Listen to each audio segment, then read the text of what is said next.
Have you got your popcorn ready, folks? Are you ready for the big debate tonight? Well, you're welcome to join us over on American Patriot News on X or on YouTube, Matt and Romeo's channel.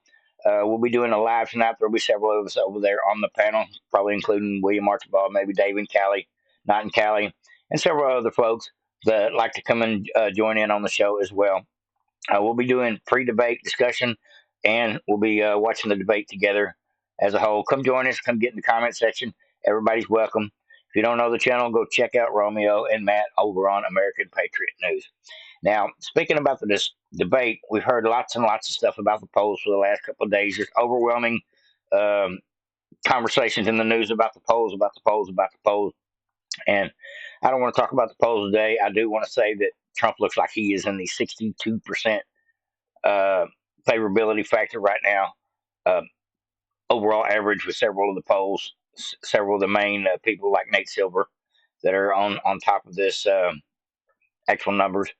But let's go ahead and get into a couple of clips here. I know we're not big fans of CNN here on this channel, but I have a couple of clips for you today that really I thought was entertaining, including the fact that the left is a little bit nervous because they're telling the truth about Trump's skills. They're saying Kamala's the underdog, but truth be known, Trump's pretty good at the debate thing as it goes.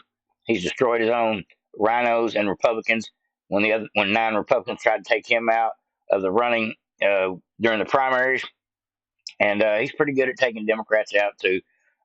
Look what he did to Hillary Clinton. Let's go ahead and get into this first clip. But before I do, if you stick around to the end, I've got a 1-minute Trump video that he just dropped about an hour ago called On Day One, involving Kamala Harris and some of her policies.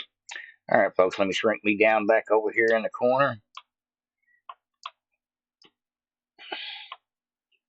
Get me out of the way.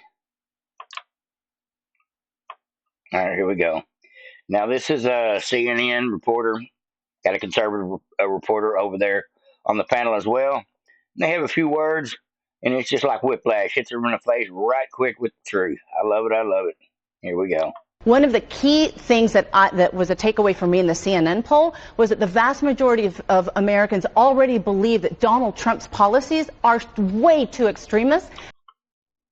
First off, right there, we did a CNN poll, and we found with our own polls that a lot of our own voters or a lot of our own listeners have decided that Trump is an extremist. What is wrong with that conversation? And that it's the vice president's policies that are much more mainstream and in line with what the majority of the American people value and believe. That is what she needs to continue to focus on, and how her policies will match that. Maria Cardona, Scott Jennings, we have to leave the conversation there. Appreciate you both. If that were true, if people believe he's an extremist, then why isn't she winning? Why is he winning in the New York Times poll? Why is this race tied nationally? I mean, you and I both know that if it's a tied race nationally, there's a 100% chance he's going to win the Electoral College. Oh, but we don't necessarily. Why is he going to win 100% in the Electoral College? He's probably going to get the popular vote as well. It looks like he's going to have the numbers, with the exception of some shenanigans like the illegal votes. Without the games, the left would never win another election again. That's just a fact, folks. And as far as the surge, the momentum, most people are hoping Kamala gets out there and does what she does best tonight, talk in circles, while Trump gets out there and just hammers her on the policies with his great mean tweet type personality. I'm ready, folks. That's the good stuff. I'm ready. We'll be on American Patriot News tonight. Like I said, several of us will be on there. Come check us out. APN, if you don't already know. Had another little clip here. A couple of panicking Democrats got something to say about Trump's abilities. Let's see if I need to fix the screen a little bit. Yeah, let me get me out of the way. Apologize, folks. We're going to do this all in one take today. All right. Now listen to this. For her, ready for these big moments. 51 days ago, they now want to say, well, she's the underdog. Does that give them an advantage? What does it give them? I'm Harris Faulkner. You are in the Faulkner Focus. Here is the VP before She began studying for that debate a week ago.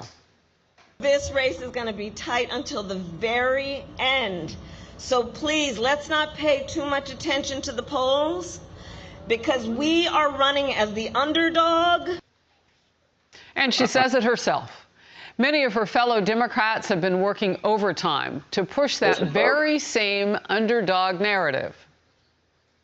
It will take almost superhuman focus and discipline to deal with Donald Trump in a debate. It's no ordinary proposition. He's the best counterpuncher in the history of American politics. Donald Trump is a skilled debater. He has been in the most presidential debates of any candidate in presidential history. This is his 7th general election presidential debate, probably the most of anybody in history.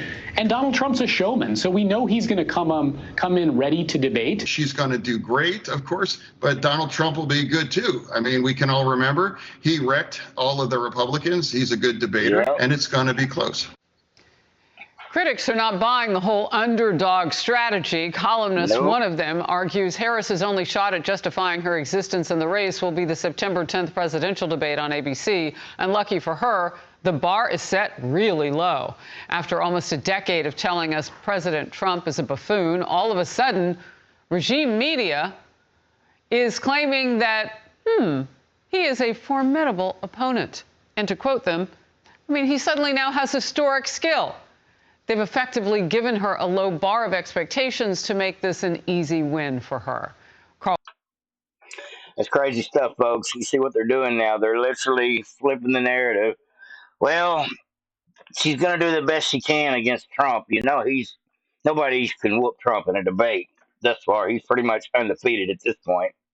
That's what's really going on, folks. They're doing damage control, and they're doing proactive damage control is what they're doing, folks. That's what I have to believe, because they believe that Trump is going to mop the floor with her just on policy points alone. Now, Trump's been busy today, or his team's been busy today. They put out a new video clip earlier today I thought was great. I want to share it with everybody as a last video of the day before I get ready to jump on with Matt and them other guys. But I do want to say before I play this video, anybody that commented over the last couple of days over the video I put out yesterday or the day before involving my son at the end of the video, just telling a little bit about his life, and anybody that's commented on that and sent their best wishes and was just really sent me positive information in the comments. I just want to thank everybody for just putting that out there. I really appreciate my son getting clean, and I'm glad that he's inspired enough to get other people to try to get other people to hear his message. And I just thought that was an awesome thing. And for anybody that supports that, reposted that, shared that, or even commented about it, hats off to y'all. Thank you very much. I do appreciate it. All right, folks, last video of the day here. Let y'all get y'all's popcorn eating and stuff going on tonight. We're going to do a little bit of, let's do day one. Minute-long Trump clip. Nothing but good stuff here, folks. What would you do day one? There are a number of things on day one. On day one priority, ready on day one. Kamala, day one was January of 2021. Day one for Kamala was 3.5 years ago. Why hasn't she done it? Crime rates have skyrocketed over the past 4 years. This just in, inflation is headed in the wrong direction. In June of 2022, inflation peaked at a high of 9.1%, which was the highest since November of 1981. We continue to see mass crossings without any resistance whatsoever. We continue to see mass releases, and we continue to see Border Patrol completely outmanned. Harris was a, quote, central member of the national security decision-making team, and Harris herself said she was the last person in the room. The NFIB's optimism index slipped again in March and has remained at recessionary levels for nearly a year. Where has she been, and why hasn't she done it? Why hasn't she done it? Damn, that's a good video, folks. Like, subscribe, and share to go to Patriots. Everybody have a great day. Over and out.